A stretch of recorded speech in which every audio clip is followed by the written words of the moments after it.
हाँ, जा ऑडियो रही है। स्टार्ट कर, ऑडियो ज्वाइन कर रही थी इसलिए रुके हुए थे। ओके। कल हम सभी ने एकादश रुद्र की विनाशकारी शक्तियां किस टाइप से कार्य करेंगी इसके ऊपर चर्चा की थी। दिन भर अपनी डेली रूटीन में यदि हम देखते हैं कितने अपघात, कितने पीड़ित, कितने रोगग्रस्त, कितने टाइप की विपदाएं चल रही है, छोटी बड़ी, कितने गांव उद्ध्वस्त हो रहे हैं, कितने लोग किस टाइप से मर रहे हैं, ये सारा कल्कि का कार्य है। वो प्रत्येक मनुष्य के बुद्धि के ऊपर जन्म ले चुकी हैं और अभी भी हम यदि बेतुका समय गवा रहे हैं, निरर्थक समय गंवा रहे हैं, गलत लोगों में बैठ रहे हैं, गलत चीजों में अटेंशन डाल रहे हैं,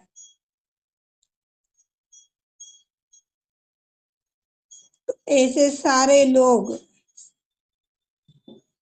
समाप्त हो जाएंगे। लोग तो क्या, सेंटर भी नहीं बचने वाले हैं, कोई लीडर नहीं है, कोई कोऑर्डिनेटर नहीं है, बचेगा वही जो एक शुद्ध आत्मा है। जब आत्मा है, आत्मा का ही रक्षण होने वाला है। कोई व्यक्ति है, कोई जगह है, कोई काम है, इसके पीछे बिल्कुल भी नहीं लगना है। ये सारी मूर्त चीजें हैं। इस समय में दिन ब दिन वातावरण इतना खराब हो जाएगा, ये तो शुरुआत है। अभी थोड़ी तो भी हम लोगों को शांति दिख रही है, 2-4 साल जाने दीजिए, ये जो शांति अभी हम देख रहे हैं ये भी नहीं देखने मिलने वाली है। इस शांति को खोजने के लिए लोग गलत गुरुओं के पास जाएंगे, उनका मार्गदर्शन लेंगे, कैसे होगा, कैसे इसको पूछूं कि उसको पूछूं, इसको बताओ कि उसको बताओ, इस ओर से राह मिलेगी कि उस ओर से रक्षा होगी। पर वो अपने इस विचलित समय में अपने को सोचने का, संभलने का मौका भी नहीं मिलने वाला है।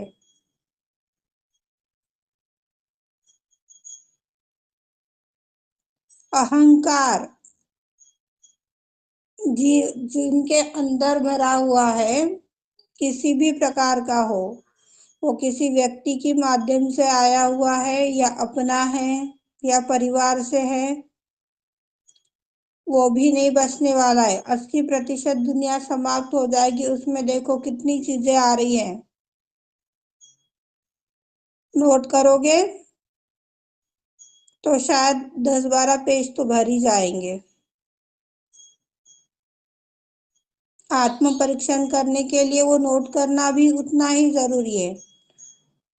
यदि आत्म परीक्षण करने के लिए इतनी सारी चीजें हम एक साथ नहीं याद रख सकते कि आज क्या क्या चीजें बोली है, आत्म परीक्षण नहीं हो रहा है तो हम क्या समझेंगे, क्या हम में ये त्रुटि है या नहीं है, कैसे देखोगे?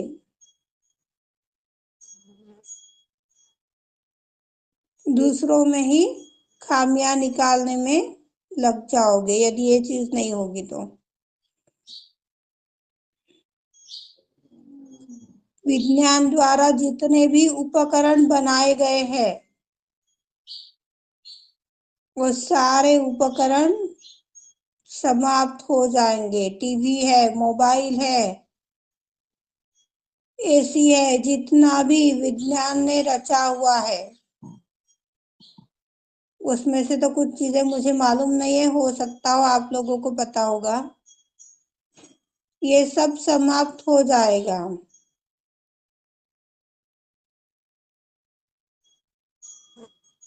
तब क्या करेंगे?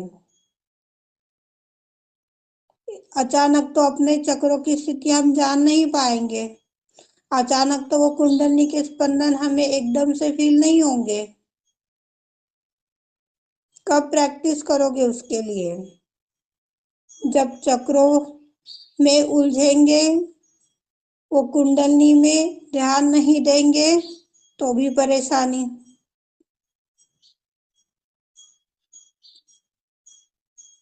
सहस्त्रार में बैठे हैं तो हर एक कोने की पॉजिटिव ऊर्जा अपने नस नाड़ियों में कण कण में जा रही है। सहस्त्रार से आधा इंच नीचे है तो भी पॉजिटिव ऊर्जा जाएगी, गारंटी नहीं। जब पॉजिटिव अंदर जाएगा नहीं तो निगेटिव निकलेगा कहाँ से? किसी डिब्बे में हमें सामान यदि भरना है, शक्कर है, चावल है, दाल है, कोई भी चीज हमें डिब्बे में भरना है तो डिब्बे का ढक्कन ही खोलना पड़ेगा।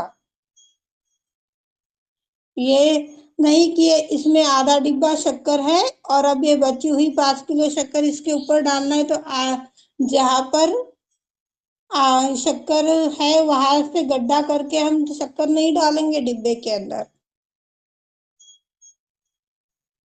ढक्कन खोलकर ही डिब्बे में फिर से शक्कर डाली जाएगी। निकालना है आपको तो ढक्कन खोलकर ही निकालना पड़ेगा। ये अपना दिनचर्या का सिंपल उदाहरण है जो सहस्त्रार के लिए फेस टू फेस बैठता है। सहस्त्रार से पॉजिटिव जाएगा और नेगेटिव निकलेगा, पर उसके लिए हमें वहां पर रहना जरूरी है।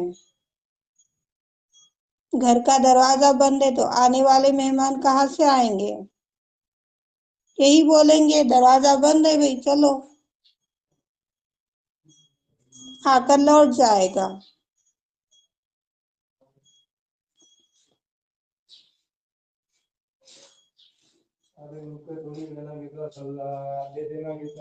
आज का दिन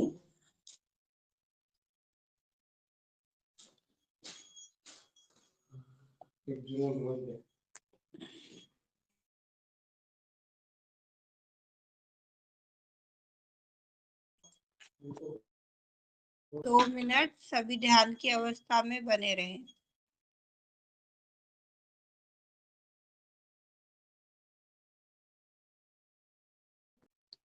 जय श्री माता जी।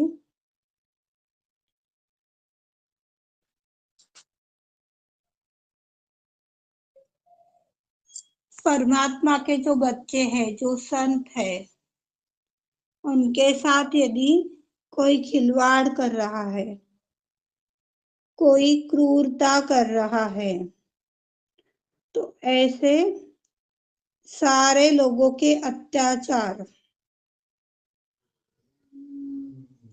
श्री गणेश अवतारी ईसा मसीह बर्दाश्त नहीं करेंगे। जब हम एक माँ के बच्चे हैं तो हमें एक में की भावनाओं की, समय की कदर करनी चाहिए। खून के रिश्तों से भी बढ़कर ये रिश्ते हैं।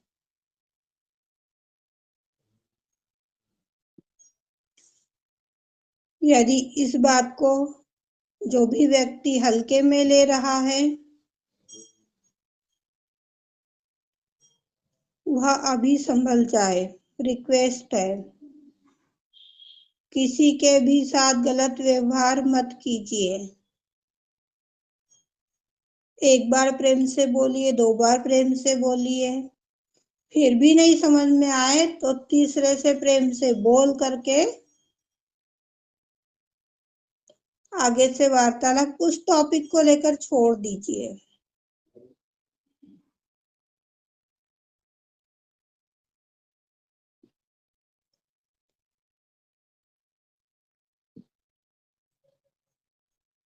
दूसरों का इस्तेमाल ना करें।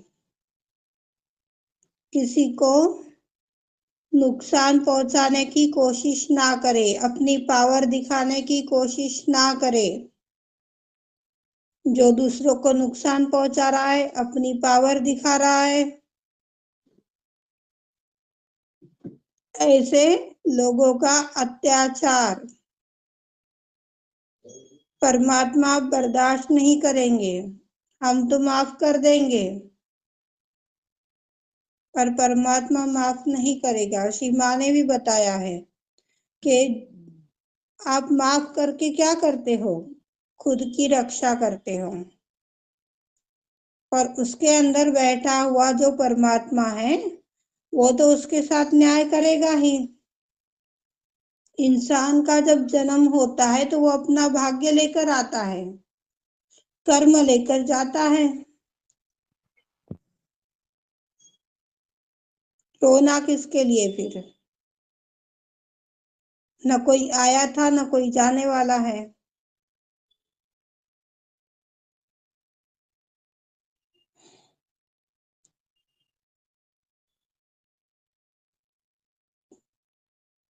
केवल वही सहयोगी पूरी दुनिया के जो भी है ये कार्य कर रहे हैं, उन तक हमें यह मैसेज पहुंचाने की कोशिश करनी चाहिए। क्योंकि अभी अभी हमने समझा है कि हमारा जन्म आदि शक्ति ने किया है, और ये खून के रिश्तों से भी बढ़कर रिश्ते हैं। जब रिश्ते बढ़ गए हैं, हमारा फर्ज है उसे बताना। बताने के बाद आपका फर्ज है उसे अमल करना। इसमें मेरा दोष नहीं रहेगा कि मैंने आपको बताया नहीं या मैंने आपको करवाया नहीं। समय रहते आप सभी को हर एक बात समझाई जा रही है, सिखाई जा रही है, बताई जा रही है, और फिर भी यदि आप भटक रहे हो, उलझ रहे हो, तो ये मत बोलना कि प्रीति दीदी के ग्रुप से जुड़े और हमें ऐसी परेशानी आ गई। परेशानियां किसी ग्रुप से जुड़ने से, कहीं से ध्यान करने से नहीं आती। अपने कुकृत्य की वजह से परेशानियां आती हैं, जो हम कभी देख ही नहीं सकते।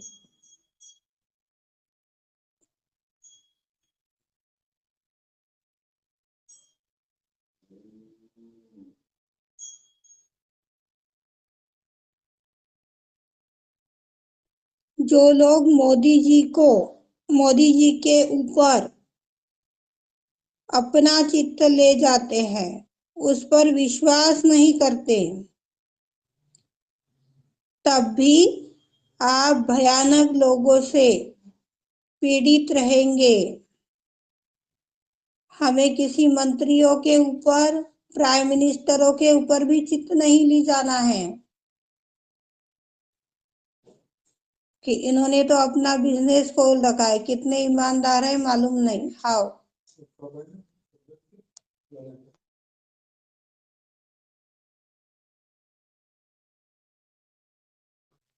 हमें पता नहीं।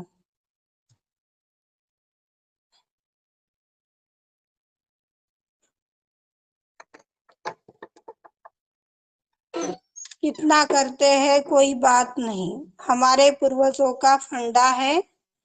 वहां बैठकर पैसा मांग रहे हैं, गंगा नदी के किनारे जो बैठे हैं, इन्हें शिव ने अपने पूर्वज बताए हैं। और जो पैसा मांगने का काम कर रहे हैं, ये भी इनका फंडा है, अपना बिजनेस है, अपने को भ्रमित करने के लिए। गंगा नदी को हम परमेश्वरी शक्ति मानते हैं। जब गंगा नदी परमेश्वरी शक्ति है तो उस परमात्मा के पास कोई पीठ कर कर बैठता है क्या? सोचिए, सबसे बड़ी गलती जो पंडों के चक्कर में उलझ रहा है वो देखिए। वो नदी के किनारे पीठ कर कर बैठे हैं, तो पीठ कर कर जो बैठेगा वो राक्षस ही होगा, दूसरा तो कुछ नहीं होने वाला।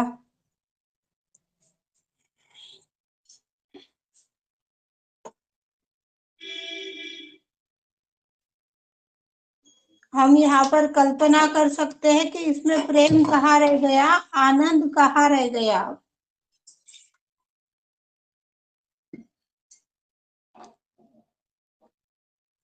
ऐसा तो आज की टाइम सबकी जरूरत बन गई, और कोरोना काल से तो सभी लोग पैसे को लेकर के पीड़ित है, परेशान हैं।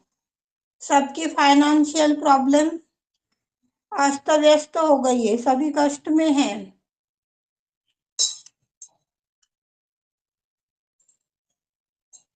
इस सिचुएशन में यदि आपको कोई बोल दे कि भाई दे दो, थोड़ा सहायता कर दो, अभी मैं मुझे काम पड़ा था, अभी की बात बताती हूँ, 8 दिन में की 3,000 रुपए की जरूरत पड़ गई थी मुझे।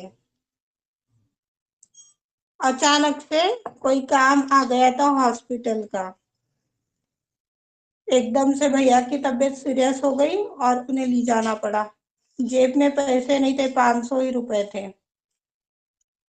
जब अपनी परिस्थिति मालूम है और आपको बोल दिया कि प्लीज दोगे क्या 2,000, कर दिए हाथ खड़े। यही सिचुएशन सभी की रहती है। पैसा है और जरूरत पड़ता है ना, तो सब बोलेंगे अरे मुझे बोल देना, मैं कभी भी तुम्हारा काम कर दूंगा। पर जब इस ऐसी सिचुएशन आ जाए ना तो कोई हाथ में हाथ नहीं रहता है। अरे यार अभी दे दिए थे, थोड़ा पहले आता तो तेरा काम हो जाता। ये हम लोगों की फितरत है। क्या पुण्य का काम किया बताओ, क्या सत्य है क्या असत्य है। इस देश में और पूरी दुनिया में जो हो रहा है वो सिर्फ अंधविश्वास हो रहा है। अंधविश्वास के अलावा कुछ नहीं कर रहे। परमात्मा के नाम पर सिर्फ खिलवाड़, भ्रांति।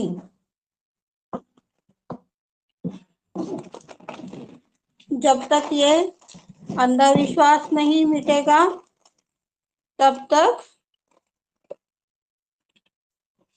कुछ नहीं होने वाला, हम आगे भी नहीं बढ़ेंगे। परमात्मा के नाम पर जो धंधा कर रहा है ऐसे लोग भी नहीं बचने वाले हैं। जब ऐसे लोग नहीं बचेंगे तो उस राह अभी वह राह अभी से ही हमें क्यों ना छोड़ देनी चाहिए।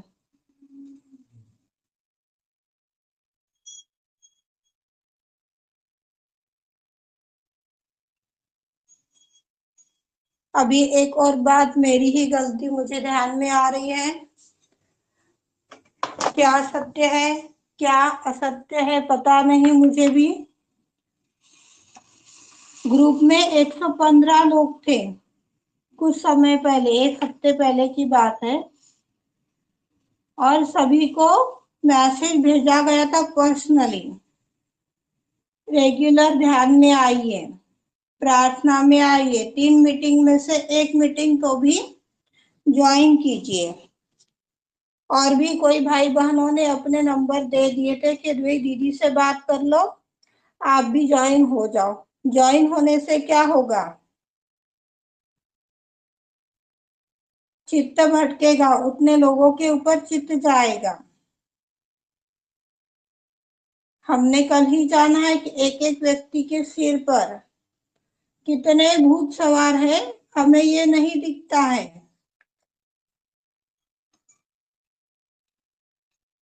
इसी विचार से अपने चित्त को निर्मल रखने के लिए ग्रुप में से मैंने हटा दिया, फिर भी लोगों को ये बात समझ में नहीं आती है। फिर कॉल करते हैं, 4 दिन आते हैं, छूट जाते, कब तक चलेगा? आप लोगों को ग्रुप में से हटाने क्या, जो ये कार्य हुआ ये भी क्रूरता वाला ही कार्य है, जो वो परमेश्वरी शक्ति कभी क्षमा नहीं करेगी उसके लिए, ये भी अपराध है। पर जब आपको समझाया जा रहा है कि भाई आपको यदि ध्यान करना है, प्रार्थना करनी है, कुछ लेना है तो आप आइए।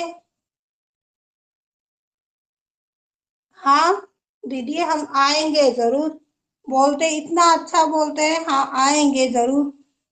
और काम पड़ गया, ज्वाइन हो गए, बात खत्म, क्या करना है? इसमें तो दोनों की गलतियां है ना। फिर बताओ कहाँ बचेंगे अपन लोग?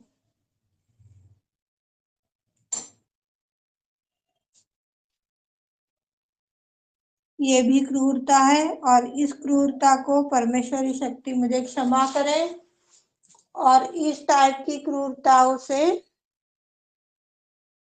आप भी बचें।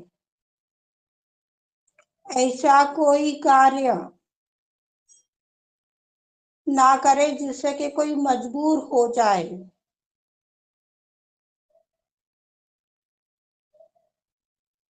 वो ग्रुप से जुड़ा हुआ ही कार्य है, ये नहीं, इसके अलावा भी कई कार्य रहेंगे। किसी चीज के पीछे लगोगे तो वो हाथ में नहीं आने वाली। तभी अपनी ओर वॉच करें। मैं पर्सनली किसी की कोई बात कहना नहीं चाहूंगी अभी।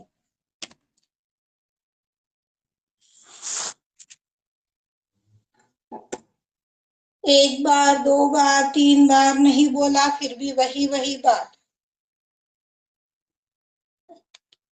ये किसी चीज के पीछे लगने से यदि अपना काम बन रहा है तो कर लो, और जब नहीं बन रहा है तो क्यों उसके पीछे लग रहे हो?